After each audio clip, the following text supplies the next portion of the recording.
my mind. Things paranormal talks in the dark. Secrets buried leave a burning mark. We interview the dead, we debate the unknown. Chasing shadows where the seeds are sown. Fingers tapping on a Ouija board. Broken silence like a shattered chord. Eerie hums in the dead of night. Is it true? Well, hello and good evening. Good evening, everybody. Well, Hello, how are you? Very good. perfect. Well, Shane, you start. I'll share out in the groups and be quiet for a change. Well, that never happens. No, it doesn't. Well, hello, everybody. We have Chris Mendace in the studio.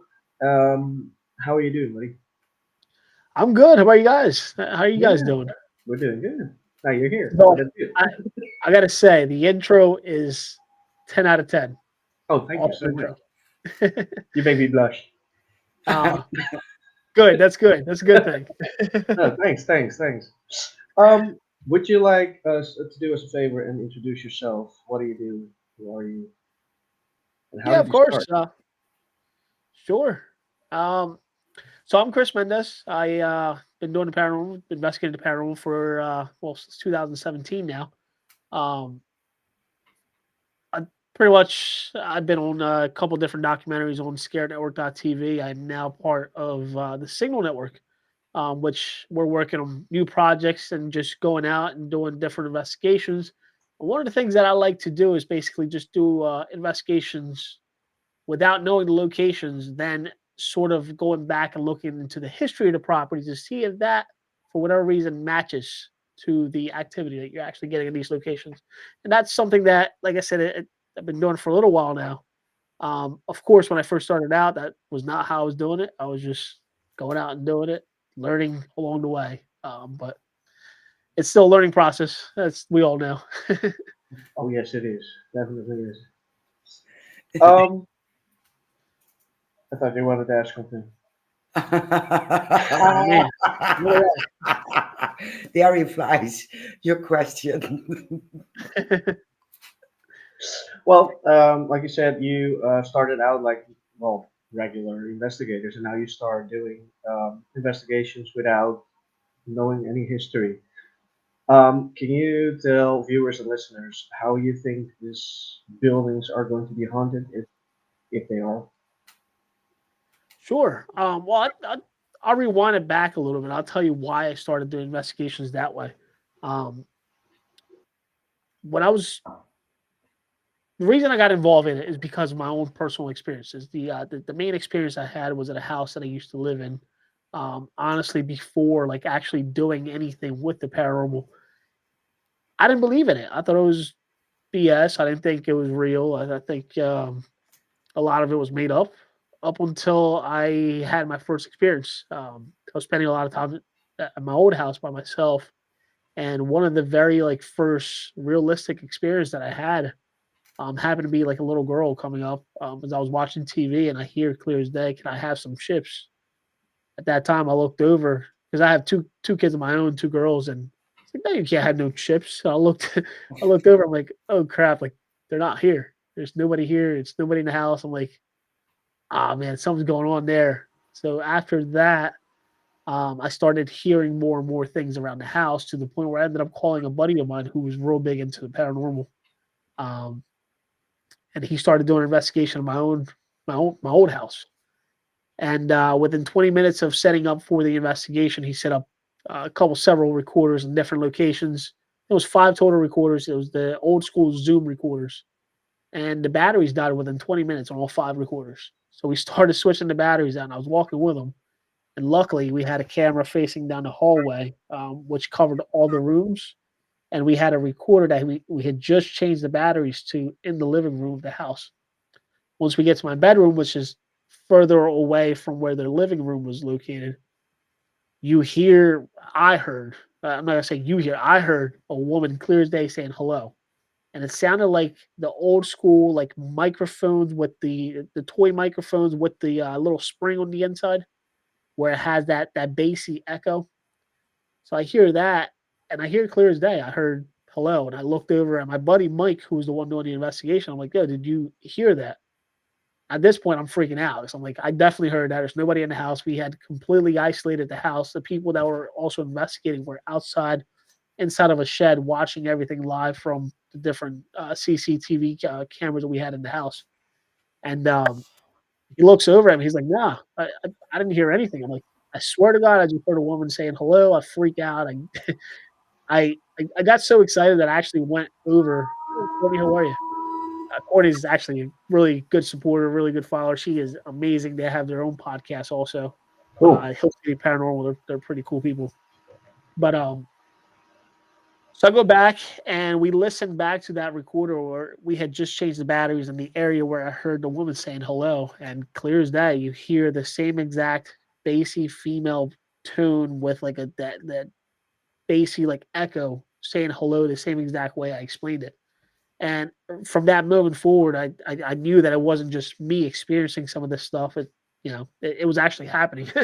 So with that being said, that was like one of my first experiences. So from there on, I joined Mike's group, and we started doing more and more investigations, and it leads me down to where we at where I am now, like the reasons why I do the investigations the way that I do.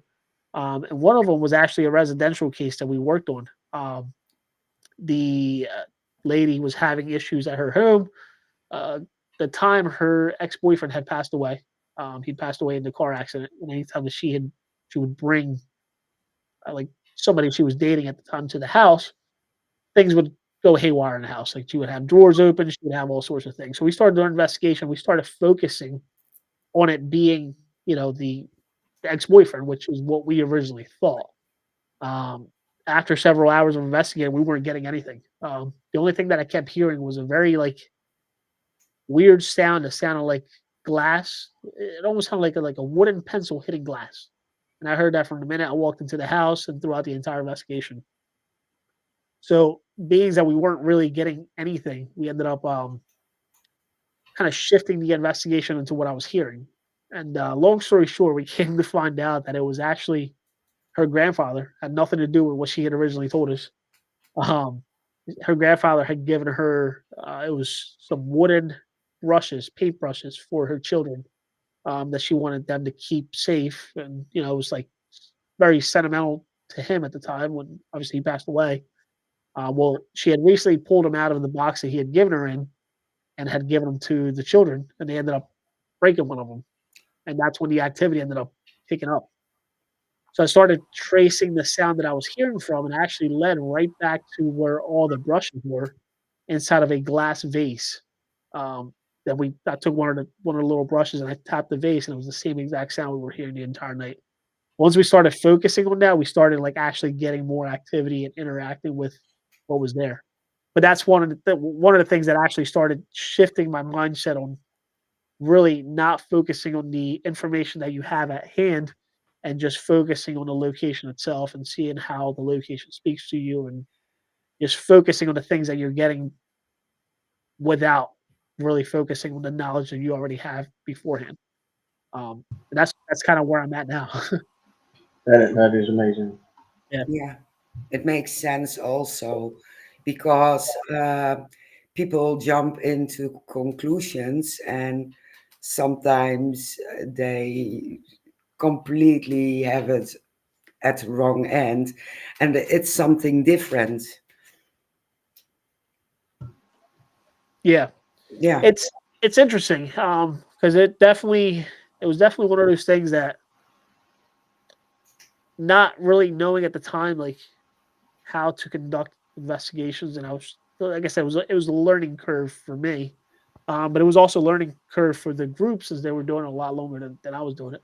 But it was one of those things that just clicked, and I'm like, you know what? Let me start trying this, and that's what you don't see a lot of times nowadays. You don't really focus on the who, what, when, where, why. Yeah. A lot of people just focus on who's here. What are you doing? Like, talk to me. No, focus on the possibilities of different things happening. Focus on what you're kind of like seeing and what you're feeling, and all of that. Yeah. And and I feel like that kind of like leads to a better investigation per se. But like I I, said, it's a learning curve. I'm still learning. I'm still anybody says they're an expert in this is never really an expert. I don't think no, I'm an expert yet. Mm, like you said, it's a learning process every single day. Well, like you said, and that's something I find interesting with investigators nowadays. They still go to buildings they know the history of, and they will focus on that history and what happened there, and forget all the things that aren't registered anymore.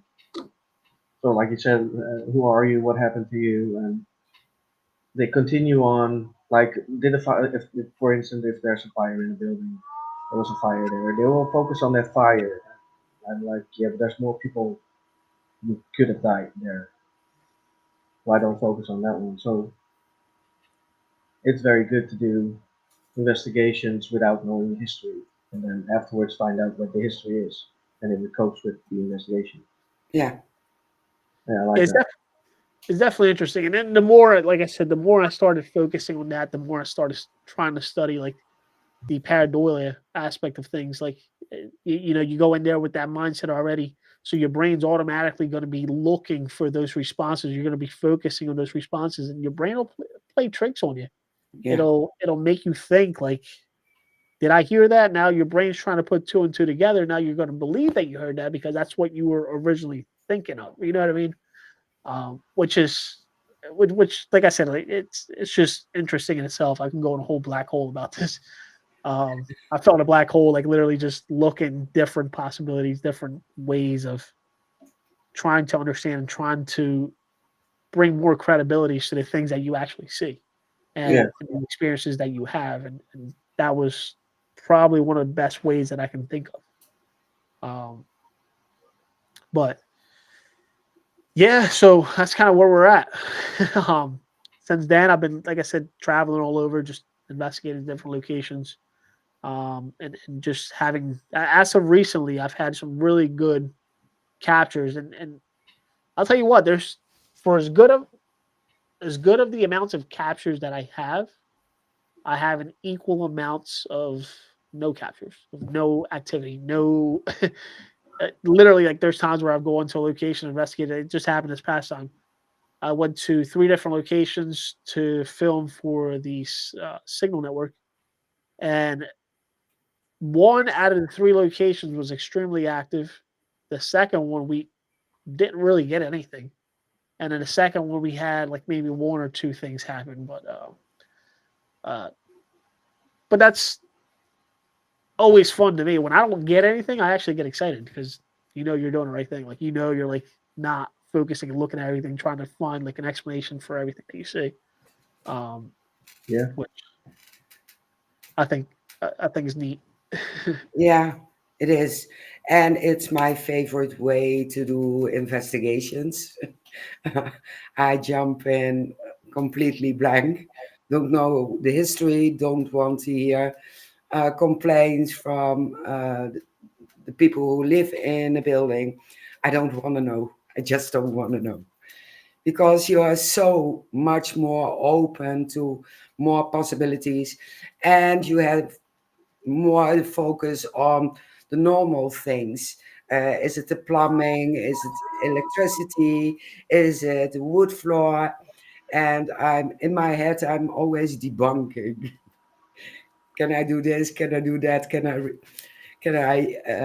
recreate it? Yeah. Yeah, I'm a mad woman investigating with me and Well, share.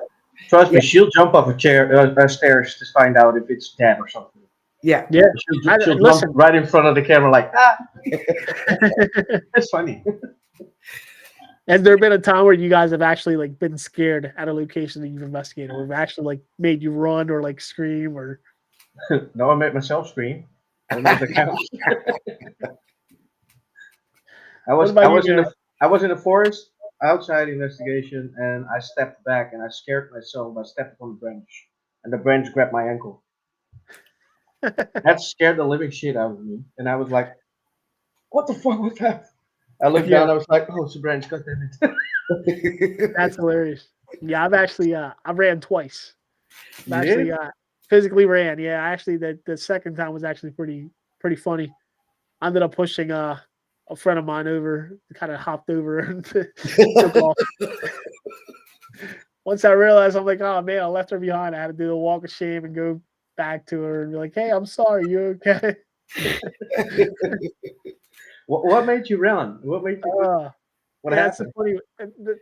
It's kind of funny, but not funny. So we were doing West Virginia State Penitentiary in West Virginia, and there was probably six of us, and we're walking through a dark hallway. We're getting ready to go to the cafeteria portion of the penitentiary, and there was a split right as you're going to the cafeteria, and me and this lady started hearing what we thought was whispers coming from the split. So if you kept going straight, you would have ended up at the cafeteria.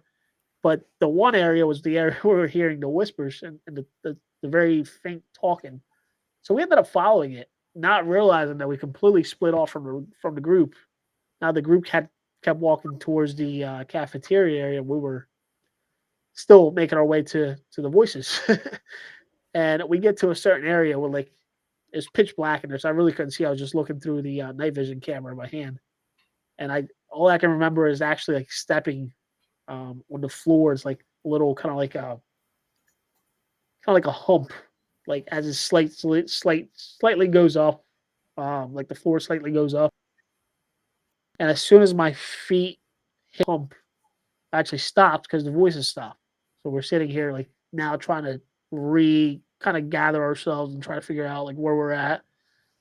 And within seconds, I hear like a very close whisper to my ears, just saying "Hey," followed by a cell door closing as hard as it could.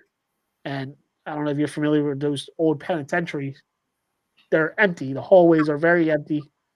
Once you hear that sound of a metal like clashing, it just echoes throughout the entire area. Yeah. Well, the "Hey" followed by the door closing definitely startled me. Pushed her out of the way, and I was out. I was gone. I left. I was it. That was a little too much at that time. And then followed by a whole bunch of other things that happened afterwards. But it was fun. But I definitely made me run. It's pretty funny. That will probably make me run. Yeah, Yeah, yeah. It was there are it was two options: you freeze or you run. Yep. You can't fight because there's nothing, there's nobody. So, yeah yeah. There's no fight or flight with ghosts. Nope. There's only flight. no, you're losing, you're losing. That's great. Yeah, So what absolutely. what what made you guys get into the paranormal? Ooh, that's a good question. Yeah, well, as a child, I've seen apparitions near my bedroom, and I was three max, and I was so scared, and I had it throughout my whole youth. People coming up the stairs, except I was alone, knocking on doors, hearing German voices in the living room, and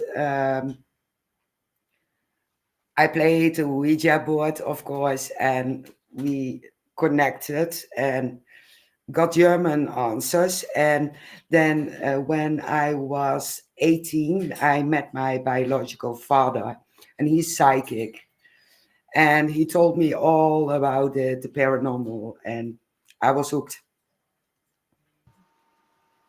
Yeah. Yeah. Well, with me, it started when I lived in my parents' home. It was 12? No, younger. 10, maybe 11. Um, I was asleep and I woke up with a full-bodied apparition sitting on my bed. And I had no idea ghosts even existed, so that scared the living shit out of me.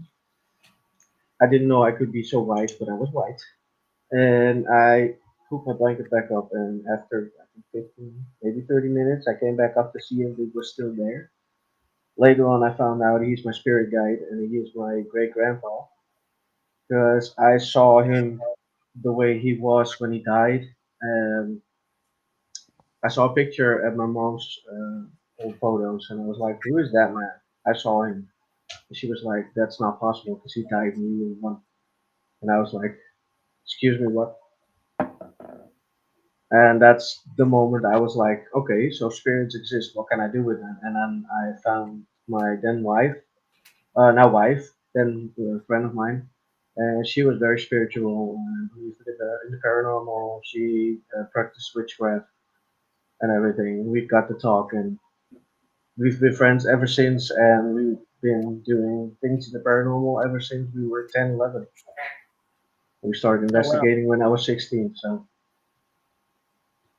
it's interesting. It's very yeah, it's especially like being that young. It's almost like hard to really comprehend what's happening and what you know yeah, whether or not. I mean, I get it. I don't know if like in the Netherlands is like how it used to be like here with um, my family. When you're growing up, obviously that was like taboo. Like nobody wanted to talk about it. You weren't supposed to talk about it. Nobody even wanted to admit that it existed because it was looked upon. Like Yeah.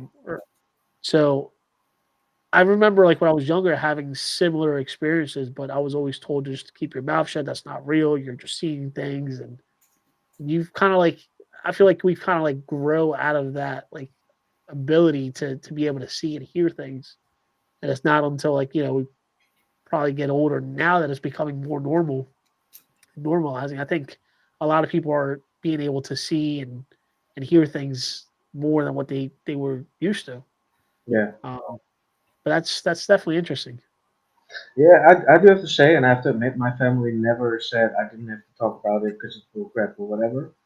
I just didn't talk about it outside of my family because they think it's bullshit and you're crazy and you're seeing things. Yeah. But around my family, they were pretty easy to talk to when it comes to their Okay. spirits. They even hired me to cleanse their house.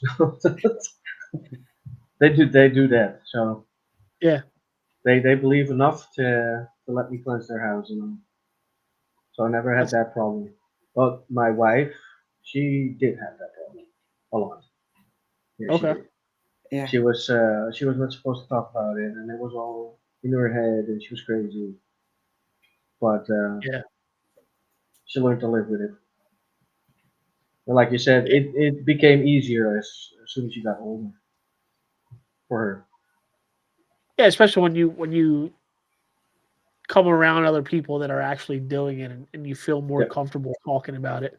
It actually opens you up a lot more, and then you start thinking, and you're like, oh man, um, I'm talking to you guys and reading some of the comments. I have Courtney here saying, "Chris, I'm pulling your credit." It's kind of funny. Um, but yeah, the more like I said, the more you do it, and the more people you meet that actually have the similar experiences, will actually allow you to open up more about it. And in terms, I feel like it does open you up in a way to be able to kind of mesh more with it. Yeah. Yeah. Um, it's actually one of the questions I put out recently was, do you believe that by doing paranormal investigations, does that like make you more susceptible to actually seeing it, hearing it, and connecting with it? Um, which a lot of people don't think about it, but I feel like the more I've done this, the more connected I am with like the supernatural realm, like the more activity and experiences I experience. Yeah. Um, but I mean, what do you guys think? Do you think that's something that it's a possibility, or is that something like maybe it was just in our heads that were, you know what I mean? No, I do think that's a possibility, although I do have to say, because there's some investigators that are very skeptic and they will never be open for that. Even if they do 1,000 investigations, as long as they are skeptic and don't believe, even if it's right in front of their noses, Yeah. they're not gonna be open for it. But like us, we are open to it. I think it will eventually work out to be more open as long as you keep on investigating. I think the more you investigate, the more you become sensitive for other energies. And you will be able to filter the feelings you get. Um, is it a breeze? Is it energy? Is it static? So you learn more, and you get to be more aware of your own senses, of your own body, um, all that kind of stuff. And the first time, it's nothing like that. But if I go in a building and it's highly charged, I get nausea and sometimes even sick. And I didn't have it in the first investigations I have. And I have to step back and go in again, and then 9 out of 10 times it's okay. But I had also in a location here in the Netherlands, I get the taste of how do you call it? Ether. Uh, it's some kind of Sulfur. hmm? Sulfur. No, it's not Okay. sulfur. Ether. They called it ether, and they use it for minor operations. And I got that taste in my mouth, and my head kept spinning. I had to get out, get in, get out, get in, and it kept coming back. Afterwards, we looked into the history of the location, and they did minor surgeries using that stuff on the children to pull foods, to get them stitches, and also to have them sexually abused. So that's why I keep tasting it. But after that, I didn't have that kind of taste in my mouth anymore, luckily. Wow. Wow. Yeah. Yeah, Yeah, it's interesting how like some investigations can actually affect you physically also, like you're yeah, explaining. Yeah. I've seen it in the past. We investigated a place called Penhurst Asylum, and the one night that we investigated was actually like very active, but it was also interacting and affecting people's. Uh, it was affecting everybody physically. Like the one guy, same thing, felt sick. We had a female that at one point we had to close the entire section off. Ended up affecting her to where like in my opinion, I think she was jumped. Like something jumped into her body. It was like kind of interfering with the things that she was doing to the point where we had to pull everybody out of the building and actually close the building off. And that's what we're doing. So she actually collapsed as soon as she broke the threshold from the building to the exterior of the building. And I still had the spirit box running and actually came through saying "F you" with her name at the same exact moment she collapsed. Which was interesting, but it was one of those things that she was part of the staff and she worked there part time, and for whatever reason, she became very attached to that location, that Hmm. specific building in itself, and you can definitely see the difference from being outside of the building to being inside of the building, like the way it interacted with her and affected her physically and mentally, which was interesting. Very it's very odd to see like the different interactions like with people's psychological abilities when they go into a location and come out of it. Um, but I see it doing the paranormal and I see it on my normal job on a daily basis. So it it plays a lot into it. Yeah. yeah, Must have been terrifying for her. Yeah, to be honest with you, we talked to her afterwards. She was out probably like maybe 35 seconds to a minute, like just passed out on like right outside of the door, the threshold, and it was almost like she had no recollection of anything that happened while she was in there. Wow. Um, yeah, yeah, it was very odd. Yeah. yeah, Let's But say the least. yeah, absolutely. I But saw. Sorry. Go you ahead. have an explanation for lost time yeah, because she can't remember anything. yeah, yeah. Yeah, Ah, my boy Sean. There you go. He said, what's my next big investigation? As of right now, I don't think have one set up. It's supposed to be actually at the beginning of next year. We're supposed to be doing something together, but as of right now, I kind of shut everything off up until the beginning of the year. So I got a lot of videos to catch up on, to edit and get them all out. I think I have a total of like 8 videos right now that need to go out. Um, hopefully something big, Sean. You just let me know when, where, we'll be there. But yeah, Yeah, I'm like, it's the end of the when, year, so you have to work to make the videos come out. yeah, it's it's fun going and investigating, but once you have to put these videos together, is a pain. Oh yeah, The whole editing process takes oh yeah. forever, especially when you're Yeah. doing it yourself. Do you do Um, the editing yourself? I do, yes, yeah. Uh, Yep. I do all the video, the editing, all the filming, everything. Just it's a one man show. cool. Yep, that's a lot of work. Yeah. Yeah, it is. It Yep. is. What Yeah, Um, about you guys? You guys have any investigations coming up soon? not uh, very soon. Like I think it's going to be next year. yeah, we have to postpone to next year Yeah, because we need a big team. It's in the north, and there are several things going on. Animal mutilation, I think, and also activity in the home.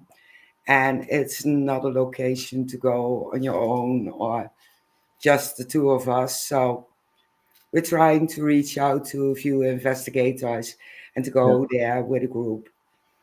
So, In- and maybe residential might be put in between now and the end of the year, but we have to see. yeah. That's awesome. So you guys actually have to deal with like animal mutilation. Like, do you consider that like a paranormal case, or would you consider that more like a UFO like type of Um, I'm extraterrestrial? I'm pretty skeptic. It can be a person who is just hating those animals, but you have also a wooden area, so you have to consider maybe a wolf because they are here as well. Um, Wild cats. So there are so many options. So I don't think it has anything to do with UFOs No, because I didn't hear anything about sightings in the area over there. So I might skip that as well. So yeah, I don't think it's paranormal, but we'll see. Melvin says, "What's the location?" I'm nieuwsgierig. Nieuwsgierig is the Dutch word for curious. It does not work. It's somewhere in Groningen. No, Calvin. Yeah. That's awesome. Yeah, So it's interesting. So I'm kind of interested in that investigation you're talking about because I'll tell you a story. When I was growing up, I think I've told it to maybe a couple other people in the past. I used to. I'm originally from Puerto Rico, so I grew up in Puerto Rico. Before I came to the United States, I actually like grew up there. I was there till I want to say like 9, 10 years old. Um, One of the things that was big in Puerto Rico, and one of the that was he talked about it was uh, the actual name for it was El Vampiro de Mocha, which is the Mocha vampire, which is that area like vampires. The reason they called it that is because there was a lot of animal mutilation around that time. Like we lived in a very like highly populated farm area, and a lot of us had goats, sheep's, chickens, pigs, and for a period of time there, there was a lot of chickens that were being found that were mutilated, but they considered a mutilation as in the blood completely being sucked out of the chicken and it would leave like two actual holes near the neck area. And I remember being younger and actually going to one of the farms nearby, like where we lived, and physically seeing over 70 to 80 chickens, could be even upwards to 100, just laid out by the farmer overnight, showing like the two holes and the blood that was completely like drained from the chickens. And at the time, like yeah, we do have things that could cause that, but I don't see it causing that many chickens overnight and being able to completely drain the blood out of them. So that was like a big thing back in the day, like in our town, and that nobody really had an explanation for. And I don't think they have an explanation until to this day. Um, but it's interesting because I'd be curious to see what kind of mutilation it is. You know what I mean? Yeah, Yeah. same. Same. Like we said, we are very skeptic if it comes to animal mutilation. Usually, it's just either a person or it's an animal. Um, that kind of mythical being that you just described, we don't have that here in the Netherlands. So if Yeah, we do have it, if we find out, I will have to call you because we have something going on then. But no, yeah, I don't think that is one of the cases here. yeah. But we will keep in touch if it comes to that because Yeah, definitely. It'd be interesting. I can actually yeah, probably look up some of the articles from back in the day and actually be able to pull it up and send it to you guys. See if you guys need it. That way, you if have something to if you reference would if it like to does. send that, I would Yeah, very much appreciate it because I really dig into that kind of history. Yeah. yeah. I think it's very interesting. And I know for a while, like in the area that we used to live in, there was a lot of military programs that they had at the time, which they were like experimenting with different types of animals and things like that, um, which caused like an outbreak of monkeys in the area. Like some monkeys got loose, and now there's monkeys all over Puerto Rico. But that's where it originally started from, like those Yeah, experiments that they were doing with different types of animals and things of that nature. Um, but yeah, I'll send you some articles when I can definitely I guarantee you I definitely find articles from like back in that day. that'll be cool. Because I remember, like I'm telling you, like I remember clear as day sitting there, like actually the newspapers coming out and taking pictures of all the chickens that were laid out in the farm, like, as the farmer was showing them, and everybody just thought he was making things up, and but was he? I don't know. But at the same time, there were chickens that were dead with no blood on them overnight. Like unless he actually sat there and like drained every single blood out of the chicken, it's I don't I till this day I don't see how that was even possible. I don't Yeah. think no, no, I don't think so. You would have found something Yeah, of Ex- evidence, yeah. definitely. Yeah. yeah, Puerto Rico, don't they have chupacabra over there? they do. So at Yeah. first, like that was the initial like thought and origin behind the whole thing, but it was a lot of the claims with like the chupacabra usually were like actual mutilations where the animals would be destroyed and ripped to pieces, and that's what they would find. But with this itself, it was more of just like a vampire type of attack where it was actually just draining the blood from the animal, just leaving them like drained, which was interesting. Like I said, I mean,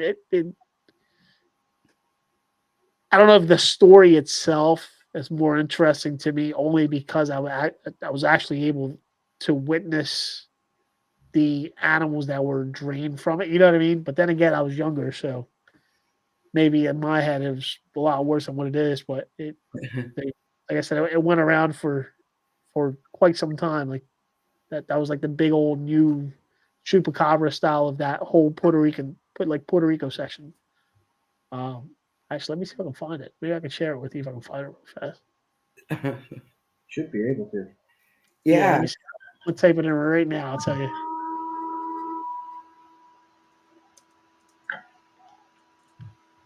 Boom. Oh yeah, there we go. There's a WordPress. Yeah. Yep, it goes back to the 90s. Let me see if I can post a link here so everybody can look at. Let me never come up. Yeah. Yep. Um, actually, like talks about like a lot of what I just explained. Let's see if they have actual videos or pictures.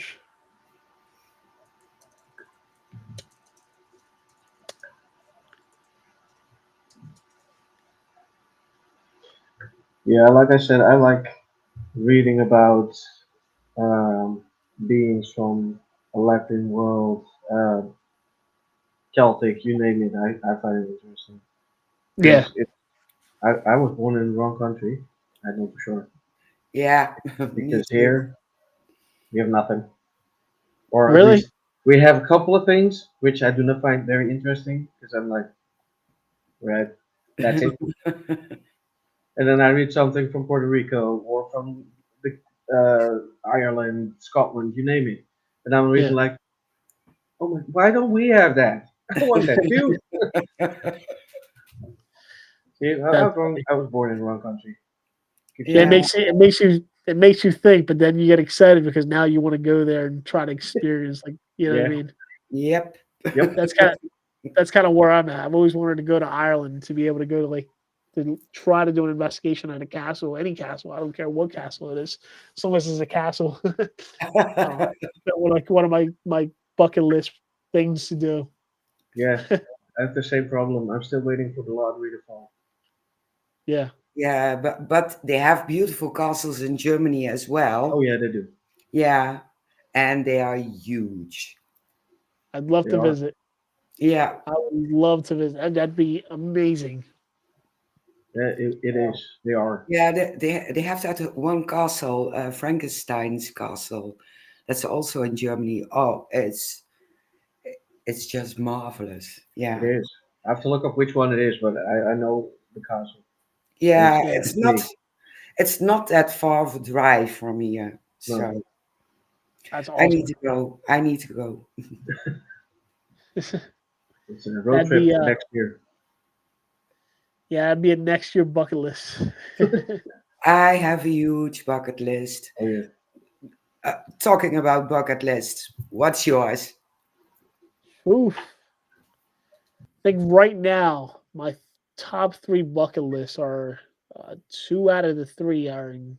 Actually, no, all three are in California. One of them is the Winchester Mansion. Always wanted to Yeah, investigate that. Um, the theories and everything behind that mansion just screams supernatural to me. So it just makes me want to, like, go there as much as I can. Um, the second one is Alcatraz, the prison. Always yes, wanted to investigate that as well. Like, obviously, there's a lot of history behind that location, especially with those three inmates that, yeah, try to escape. They still can't tell whether or not they did escape or didn't escape, or if they even made it out. Um, and then the third one is, uh, Alcatraz, Winchester. Jeez, I just had it at the top of my head. Um, Definitely in California. Dang, I just went away. new Yeah, spots, that new we'll go spots. with those two. But those, yeah, the third one, dang, I can't even remember. It will come back to Ooh, you. yeah, brain just. um, but yeah, those are, at least those two are like my number one, like, once to go. Yeah. Yeah, Um, Yeah. but My bucket list is too long for America. I have to stay at least 3 months. what is it? I have to stay in America for at least 3 months if I want Oh to do yeah, my bucket list over there. yeah, There's too much buildings there that I want yeah, to go to. there's plenty. Listen, I live on in New Jersey is where I'm at, and everything just seems far for me to actually go investigate. But there's a lot of locations like near me that are actually interesting. I have a place called Fort Delaware.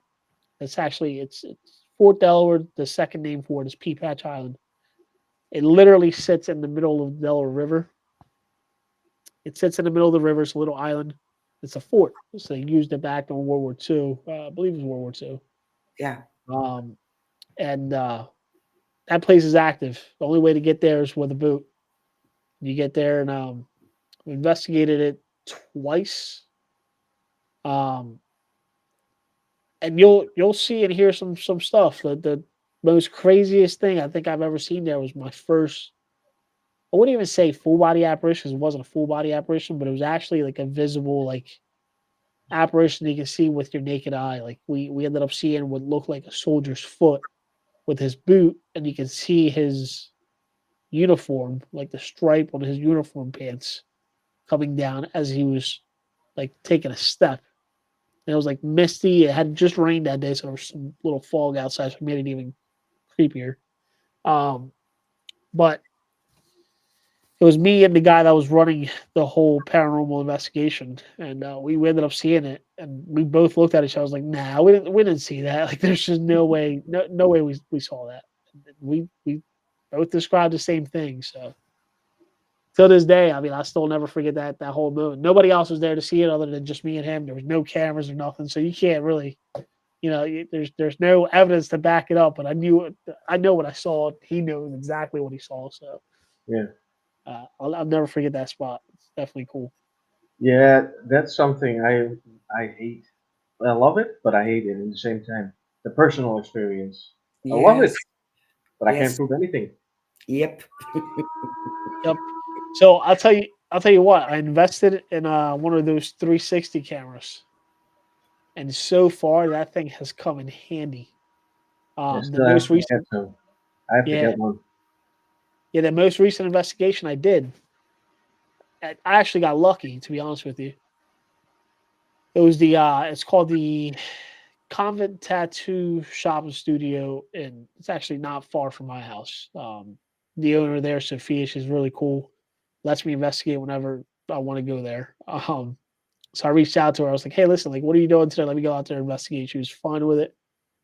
We started doing our investigation. I have a little light. It's called an O light. It's a little circle, like the kind of like brightens up the entire room with like a very low light, just enough for the 360 camera to actually see the whole room, which is perfect.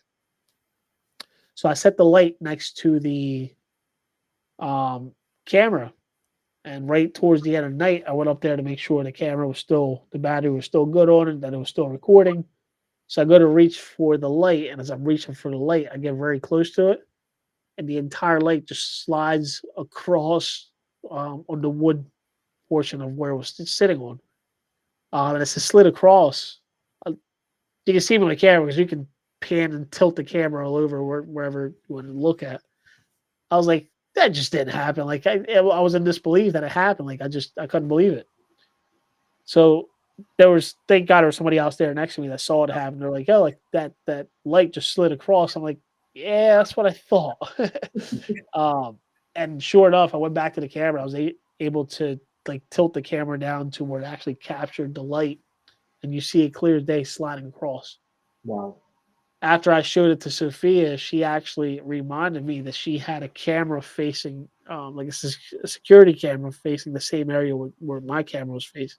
So it captured the other angle of the light just sliding across as I was Wow. reaching for it. Coolest thing, like probably one of the coolest thing I think I've ever experienced. That It is. was definitely neat. Amazing.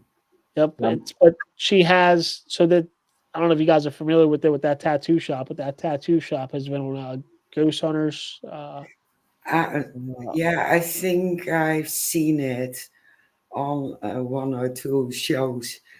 If I yeah. didn't fall asleep, just to be honest. Yeah, so ever since she was on the show, they a lot of people started reaching out to her and sending her all sorts of different haunted artifacts and objects, and she gets new boxes every day of just different haunted objects Yeah, coming in.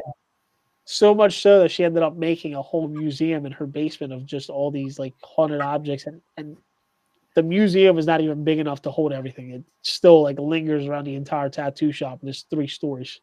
Um, that's so cool. wow. there's That's so cool. Yeah, there's just so many things there. It's definitely a neat spot. It's definitely cool. Yeah, Um, isn't that the tattoo shop, which the main building is built from two different houses? yes, yeah, yep. Yep. That was two separate. It was like an addition. Like the one was originally there, and then they ended up getting the other section from another house down the road. Yeah. They ended up bringing it there and combining both together, Yeah. which was neat. It's definitely cool. Yeah. I'll tell you what, like that place, as much as I've investigated it, always teaches me something new, especially like in the investigation aspect.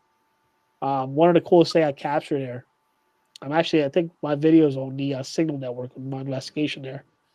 There's a shadow figure that I captured on a static camera. I left a night vision camera in her piercing room that was facing the hallway. Well, the way the hallway is placed, even if you walk on any other section of the hallway, you're not going to cast a shadow figure to the hallway. So I was reviewing the video footage. We were there for like 6 hours when I filmed there, and obviously, when you have multiple cameras and you have to review every single camera, you get bored. So I'm reviewing that camera. And I was just sitting there static, and I start fast forwarding it. I fast forward the video like pretty quick. Like I was just like moving through it really fast to see if anything actually made itself known or I was able to see any shift in the room. And sure enough, I see like this one shadow figure that comes up at the end of the hallway. Another shadow figure comes up. Looks like they're talking. And somehow this shadow figure overtakes the first shadow figure and they disappear. I'm like, that's interesting. I said, I don't think that was us. So I looked at the time frame, matched the time frame to the other camera that I was using, and we weren't even near there while we were investigating. But the most interesting part is that when I actually played the video at normal speed, you can't see it. It doesn't appear like you don't see the shadow figures at all. Come to find out, the shadow figures are moving so slow that you're not going to see it with your naked eye as you're watching the video at normal speed. The only way you can see it if you fast forward it at 200 times the speed, then you see the actual movement, the shadow figure overtake the other shadow figure and they disappear. So I Wow. sat. It took me probably like an hour to figure that out because I kept going back to it. I'm like, I know this is the time frame, but it's not showing up, and it would only show up when I fast forward. So once I started putting two and two together, I'm like, that's what's going on. I can't see it in normal time. It's only if you fast forward it. Now, touching back a little bit into that theory, that whole scenario of that incident that happened, I just recently investigated this place, and it's called this location with the whole shadow figure with the haunted tattoo shop is called the Convent Tattoo Shop. I investigated this location in PA. That's a church, as an abandoned church. I won't even say abandoned. This lady ended up, Miranda's her name. She ended up buying the church, and she set up cameras all inside the church. She actually made it into a tattoo shop, and the church's name is the Coven Tattoo Shop instead of the Convent Tattoo Shop. So there's some similarities there. The Convent Tattoo Shop, the museum portion, is named the Church of the Dead. The Church of the Dead, which is Ecclesia Mortis, I believe is the actual name of it, but it stands for the Church of the Dead. Well, it has a similarity to the church that is now called the Convent Tattoo Shop, which is a tattoo shop, and they also hold concerts in, but also has a lot of paranormal activity. With that being said, when I investigated, we had a lot of different things that happened. We had a camera turned back towards us. That little girl comes through the camera and says, "Hey, what are you doing there?" Nobody has access to that camera other than the owner. The owner was there with us. Um, we had some bells that went off by themselves, like literally just hit, and they you can watch them like rock back and forth, and they were like actually like they were poltergeist. Cool. Um, but what I'm getting to is the theory of that whole video of it having to fast forward the video to see the shadow figures. After I told the owner of the Coven tattoo shop, after I told her about the incident that I had at a convent, she went back and started looking through like her videos and everything. And one of the videos that she saw was actually a quick blur of a shadow or some sort of light coming through the camera. But she did the opposite. She slowed the video down and looked at the video. And in the video, you can see clear as day a full body apparition just right on the video. That little flash was actually like a full body apparition that showed up on camera. And the only way you can see it is if you pause it and you go back to that section and see it. I just thought it was cool because there's just so many different similarities to both of those locations that I don't know. It was there's no such thing as coincidence in my eye, and that was one of those coincidence moments. Yeah, but the the fact that she had to slow it down compared to the other one, you had to fast forward to see it. Yeah. That's weird. Yeah, Think about that. I have to rewatch a lot of tapes. I think. yeah. I think you need to look into a few. And that's the thing. Like both of those, like especially the convent one, I caught an accident. If I would have never like fast forward the video, I would have never caught it. I would have never known it was there. Yeah, it's So that intuition. brings me back to like how many investigations do you go on that you review the video and how many things are you actually missing while Yeah, you're doing the evidence review. Yeah, probably a lot. Yeah, probably. Yeah, definitely because cool. I can remember when I used to put out videos from my investigations, which I didn't do a lot lately, the last Yeah, couple of years, um, because we didn't have major investigations. We usually do residential, and that's private, so we're not going to put that online. But I remember that I put one online which was in a forest, and they saw a black blob coming towards my screen, and there were no bugs around, and we slowed it down, so it wasn't a bug. We have no idea what it was, but I missed it during my reviews. But yeah, it was there, and I was like, why didn't I see that when I was looking at it? That was weird. yeah, Oh, you miss it. Yeah, that's the same thing with that investigation we did together with that kid with the video, and you see lights flickering. Oh yeah, And I was watching, and I was almost screaming, "What was that? What was that?" yeah. In the corner, you saw something like a shadow. So I thought it was his finger, his hand, a strap from the camera. Well, we tried to debunk it, and I ended up jumping down the stairs and up and down, and we couldn't debunk it. So it was some kind of shadow. yeah. Yeah, But very quickly, I think 1, 2, 3 frames max. That's cool. yeah. Yeah, that's definitely neat. Um, there's something I was gonna ask you. Is there anything like like an investigation, like let's say when you go in to investigate, where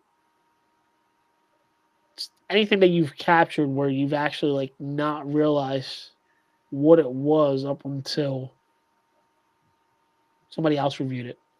Um, you Shane, you kind of covered that already, but there was I don't know if like there was anything else that you guys might have even captured like prior to that. You know what I mean? Um, that you still like till this day you still can't acknowledge or comprehend what's on that video. No, except from that video, not really. No. No, I haven't. that's the Not only. yet. You never know. But, Yeah. Well, that one video in the basement, that oh yeah, we had a death rattle. disgusting sound. Yeah, we were investigating the basement of a apartment building. Um, there was a lot of bikes there, and supposedly it was haunted. And we were like, "Well, we'll check it out." I have no idea.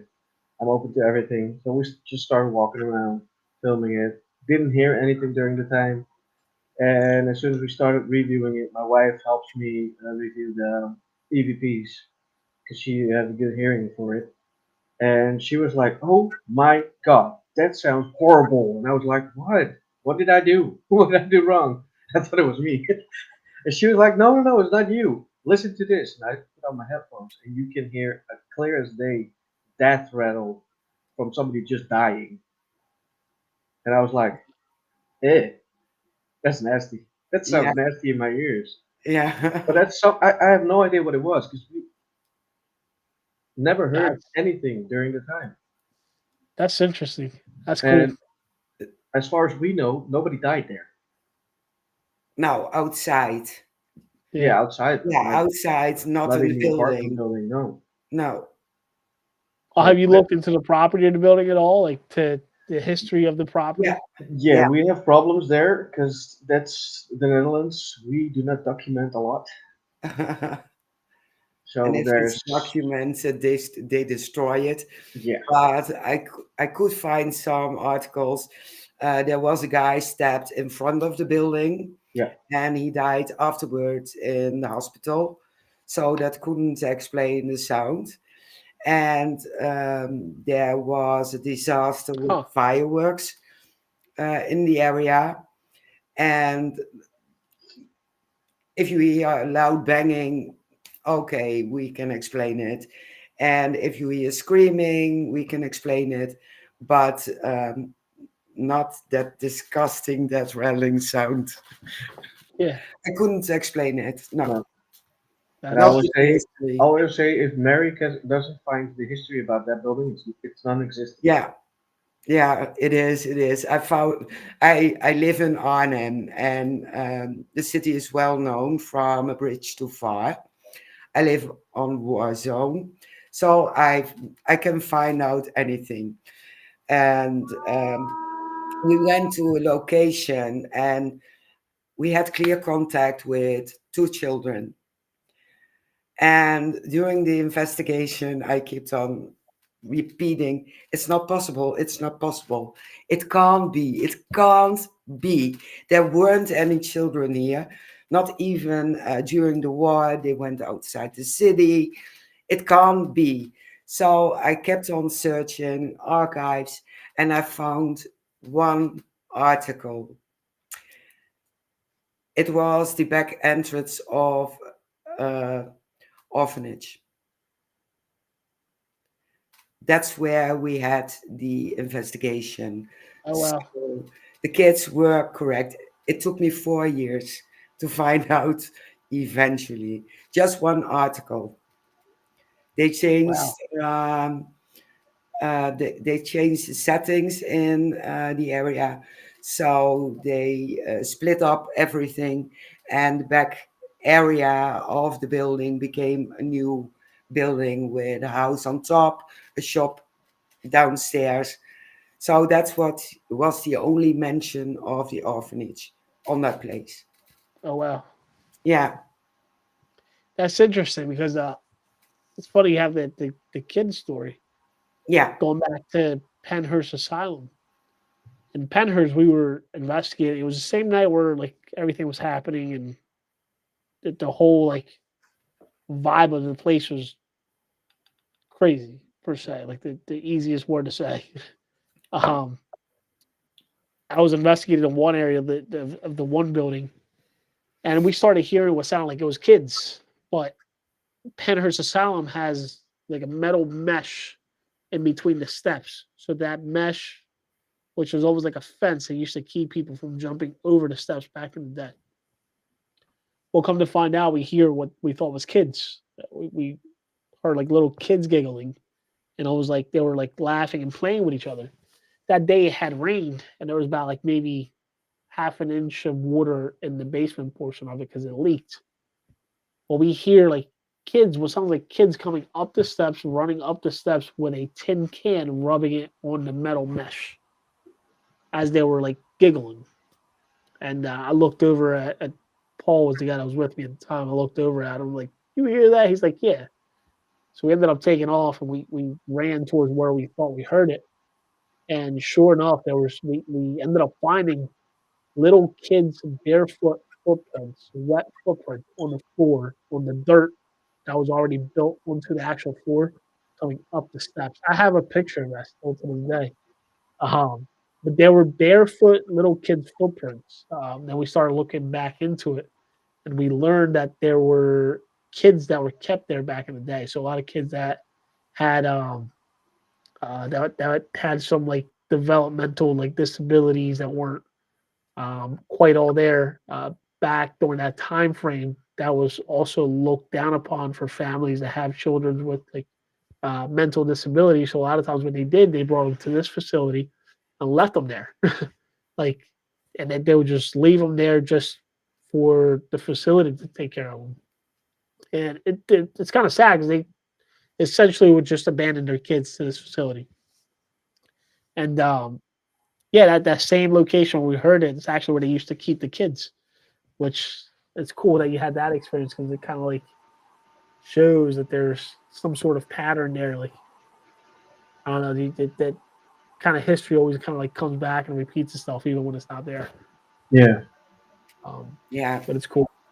it I is. want to it see if I is. still see if I still have that picture. I don't know if I can send it to you guys. That'd be cool. Let me take a look here. I think I have it on my phone somewhere. As a matter of fact, I still do. Let me send. I go on Facebook from here. I can.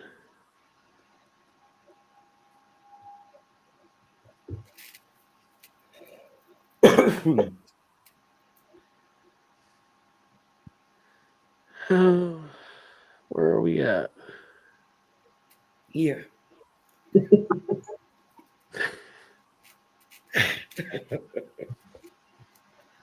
That's Well, very let me take. I have the picture. I'm just trying to send it to you now as we speak. Trying to see if I can find you over here.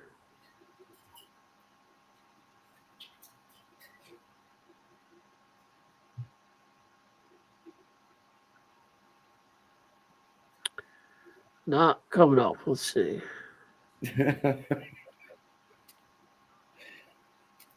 Messenger at his There we best. go. I found you. I'm gonna send it to you, Mary. Let's see. Okay. Um, I just forwarded it over. Let me know if you got it on Facebook.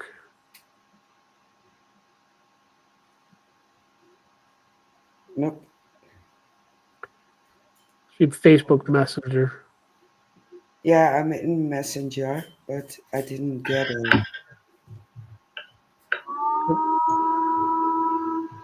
I'm gonna send it to the Things Netherlands page also. Okay. There we go. Says it's sent.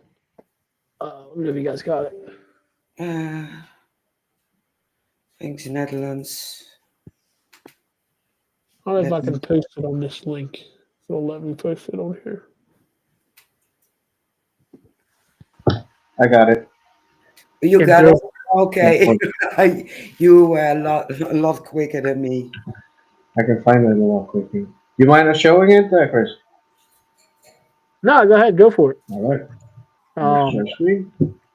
this was Hey, actually like this was neat only because of honestly, like I've never really captured um, what appeared to be like an actual footprint. And there wasn't one; there was multiple footprints. If Yeah, you you look can through there, right that's yes. here, there, yeah, Yeah. there. that's that's my foot in comparison to those footprints, so you can see the difference. Yeah, it's a child. Definitely. Yeah, Oh, it's amazing. And That you is can cool. even see the toes. Yeah, yep, it's right here. yep, you Yeah. can see the toes. Hmm, It was definitely probably like one of the coolest captures I think I've ever really gotten. that is Um, amazing. yeah, and this came followed by like hearing the children coming up the steps, and sure enough, the footprints kind of tracked back to the way that we thought we heard it. Yeah, Um, but cool. definitely, That was really cool. yeah. Absolutely. Where we go? Ah, there we go. And Love you it. can't like Marvel's cool. I tried to debunk that as much as I could, and I couldn't debunk it. Like there's no kids there with the investigation. No, It was especially not barefoot. right, especially that building. That building was pretty old and kind of dilapidated. Um, so, but Yeah, that's a yeah, hard one to explain. But that's cool. It yeah, is. definitely cool. Love it. Love it. You're making me jealous. A bit. But I love evidence like this. Oh yeah. Let me think. Everyone has its favorite equipment to use during investigations. I'm sure you have them too. I heard you about the 360. But what equipment would you never ever use? Would never use. Never use. Oof, that's a good one. Um, Honestly, I would try everything once. But one of the equipments I'm really not a fan of is the Ovilus, to be honest with you, because there's just so many ways that it can be debunked. There's no actual possibility of being able to positively say 100% this was paranormal and not picked out of the library that it actually has built in. Um, that's honestly one of the equipments that I probably would never use. Because like I said, there's just so many variables um, leading up to it that doesn't give you that 100% answer of whether or not it was paranormal. Yeah, The only time I would ever honestly use it if I'm along with any other equipment, if I'm using it alongside of something else that can kind of match the response or give you that what's the word I'm looking for? Give you that reliability of that actual device saying something that's paranormal related. You know yeah, what I mean? Like, yeah, um, That is some sort of a validation. I mean, yeah, right. The validation. Yeah, that's kind of the word I was looking for. Um, yeah, as long as you have some sort of validation, and that goes along with any device too. Like any device that you use, you always want to have a second device alongside of it or something like that that can kind of validate what one's doing. yeah, yeah. Um, but what about you guys?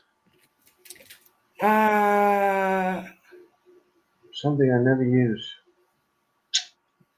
I think that's it's going to be the ghost tube. SLS. Yeah, SLS. That's a good one. SLS Always maps use. everything. Yeah, and yeah, some apps, but I've seen some videos use Ghost Tube, and well, the responses were interesting. Yeah, but that's something like you said, SLS. I wouldn't use it as long as it's moving. I would use it to put it in a room, completely empty, no furniture, nothing. Set it there, see if there's no capture of images or whatever, because it's always trying to map something. But I will believe it as soon as it's in a room for an hour. It mapped nothing, and all of a sudden something's there after an hour or so. Then I would start to believe it. But like I said, SLS tries to map everything. So if he finds a dot, he will automatically put a picture in there. That's interesting. It's funny you say that because that's one of the things that I've always like done too. I've tried to look at different equipments and how they work. Like I always try to get into like the nitty gritty of like how does this work? Why does it do what it does? Yeah, Yeah, Um, and the SLS, I don't know, a lot of people don't realize, but the SLS is actually designed to look for specific points to create that stick body or the stick figure. Um, and it's mainly more meant to be used as a stationary device other than a mobile device. A yeah, lot of people walk around with it and they're like, "Oh man, look what I captured here, look what I captured there." But you don't realize that that device is actually looking for these different points and actually trying to create something out of those points that it's looking at. And yeah, anything such as the reflection from like a window, reflection from a glass, reflection from the actual like finish of a furniture would cause that false positive. Um, which is why like I'm with you there, Shane. Like if I ever use an SLS, I would use it stationary, and it yeah, has to be in a room for a good amount of time without getting any false positives. exactly. yeah, And that includes people being in that same room. Just leave it there. Put a Yep, camera on there and just go. yep. That I've owned and made several of my own. And the only time I ever really had a really good experience was at a location in Pennsylvania. We actually left it. It was the location was from the 1800s. We left it in the hallway by itself while nobody was up there. Probably for a good, I think it was close to 6 hours. And in the middle, like right around like 3 hour mark, you see this weird anomaly captured. It doesn't pick it up as a stick figure, but you can actually see the anomaly captured through a hallway making its way to the camera, and I had it on a tripod at the time. It actually bumped into the tripod, and you actually see the SLS moving back and forth as if it was almost getting ready to fall. Wow. Um, but that was, yeah, I think that's probably the only one, the only good evidence I've ever gotten with an SLS camera. Yeah, it's hard to get. Yeah, it is. Yeah, yeah. I think honestly that the best way to investigate that I've found, at least for me, is typical camera and a recorder. I mean, you can't you can't go wrong with that. Nope. It, Back to you, basic. yep. Yeah, You validate yourself with it. Um, One of the other devices that I would use, obviously with another device, would be a millimeter, Oh only yeah. because you have like a multiple way of gathering the information. Now, what I am looking for, and I really want to start using, which I can't find one anymore, is the EDIs. The EDIs are it's the EDI. I think is a good tool to have because it actually records, any vibration, any temperature in the room, anything that yeah, triggers it. And that's kind of like what I've been wanting to get more into is more of the scientific aspect of the investigations, like what causes the activity. yeah, What's Yeah. that temperature like? What's the atmosphere like at that time when the activity is happening? yeah, That I do believe that the atmosphere and the weather and pretty much whatever that time when you get that activity, like that whole scenario it has to be based on something, and there's something there that's actually triggering that activity. What that is, I don't know, and I like to find out. yeah, Yeah. Yeah, yeah. We are about the same. yeah, Yeah, what's changing in the environment, uh, even in molecules, temperature, uh, everything what we can measure, we try to measure. yeah. Yeah, Yep. And that's something that you don't see a lot of people doing. Everybody just goes there, investigates, get their content for TikTok, YouTube, and all that, and they leave on Yeah. to the That, next. You know what I mean? But that's what we call paratainment. exactly, It's very interesting to watch, but but it's also fun to do. yeah. it is. Just go into a location and have fun and ghost hunt and do, yeah, all the stupid Yeah, stuff. Yeah, make the ghost angry and then just leave. yeah, Yeah. For another group to make it up again yeah, Yeah, or get screwed over. Depends on yeah, how you look at it. yeah, yeah. True. yeah. It is fun. We are at the end already. Yeah. Went way too fast. Yeah, it was a blast. Thank you guys for having me on. It's been fun hanging out with you guys. Yeah, Thank you for coming on. yeah, Thank you for the invite. This is like you guys are like my first podcast that I've done outside the US. It's cool. Well, you're always welcome. yeah. If you have a few fun documentaries and you want to talk about it and amazing captures, just let me know. We are following you on Awesome. TikTok, so I see it pass by. Yep. I share out, and if it's interesting enough, just come back. Awesome. Thank you. Yeah, December 15th, I think. December 15th. If I'm not if that date changes, I'll let you know. But I'll be releasing my documentary for the Clifton Theater that I just recently did. It's actually a cool documentary. It's about the actual location, and I released it for the first time in the actual movie theater. So it was played in the movie theater screen of the actual movie theater we investigated, followed by a paranormal investigation that we did right afterwards, which is Wow. honestly like neat. It was cool. But that should be getting released here on the Signal Network soon. So I hope you guys watch that and enjoy it. It took me almost a year to put together, but it's definitely cool. Well, you need to send Cool. us the link so Yeah, Yeah. we can share out for you and we will watch it, of course. awesome. Well, thank you guys, and like I said, if you guys need anything, I'm always one message away. Yeah, well, we will keep in touch about the case we will have in the future, in the Yeah, near future, with the abs- animal mutilation, because now I want to know, of course. I And got you. I'll send you all the information I can find on that too. that would be amazing. Thank you, thank you. Thank you guys Well, for having me on. it's a blast. I will drop you in the back and talk to you in a minute. We will close off and just talk some more. Awesome. Thank you. See Let you me guys. see if I can handle it with my new nails. Yes. Well, Love new nails. yeah, my new nails. Everyone, thank you for watching and participating in the chat. Yes, Galvin, I saw your message. I will get back to you if I talk to Shane about it. of course. Everyone who is looking at rerun, thank you for joining and watching. All the links to find Chris Mendace you find in our event. And on the description in YouTube. Yeah, and on Yep, YouTube we put it beside it, and it will be on Spotify in about a month, something so like that. Yes. you can listen to it again. Next week we are back with my favorite. I don't have my agenda, but it's probably mischief. Yes, and lots of laughter, Oh lot yes. of bullshit.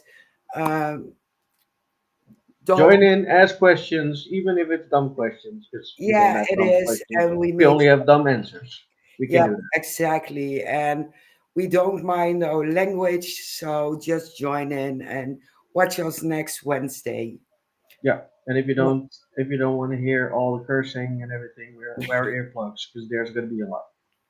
Yeah, Always. exactly. Well, thank you for watching again.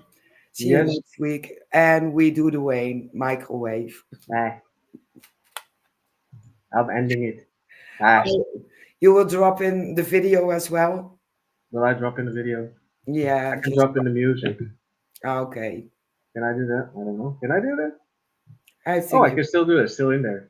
Oh, yeah. that's Paranormal Mischief. That's the wrong one. Okay. Oh, we'll put in Paranormal Mischief. Whatever. That's fine. Okay. All right, everybody. Microwave. Bye.